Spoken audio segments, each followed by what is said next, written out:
दोस्तों, अपने ख्वाब कभी भी दूसरों को ना बताएं, उनके साथ कभी शेयर ना करें, क्योंकि आपका जो ख्वाब है ना वो आपके लिए है।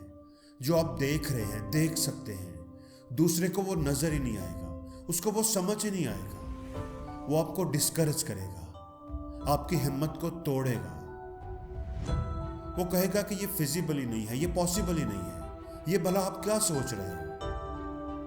इसलिए अपने ख्वाब को हमेशा अपने तक रखें और दिल लगाकर उस पर मेहनत करें, खामोशी से मेहनत करें। जब वो पूरा हो जाएगा तो दुनिया खुद ही देख लेगी। और दोस्तों, दूसरी बात ये कि अगर आप कोई ख्वाब देखते हैं तो वो देखते ही क्यों रहते हैं। अगर आप अपना बिजनेस शुरू करने का ख्वाब देखते हैं, अपना बड़ा घर बनाने का ख्वाब देखते हैं, तो देखते ही क्यों रहते हैं।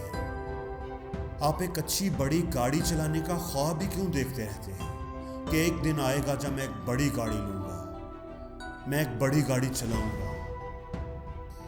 आप अमीर बनने का, बड़ा आदमी बनने का ख्वाब ही क्यों देखते रहते हैं। दोस्तों, ये ख्वाब जो होता है ना, ये खुदा की तरफ से एक मैसेज होता है।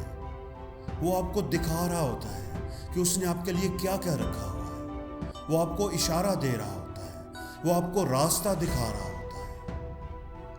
लेकिन आप बस उसे देखते ही क्यों रहते हैं। आप उस रास्ते को देखते ही रहते हैं, उस पर चलते क्यों नहीं, कदम क्यों नहीं बढ़ाते।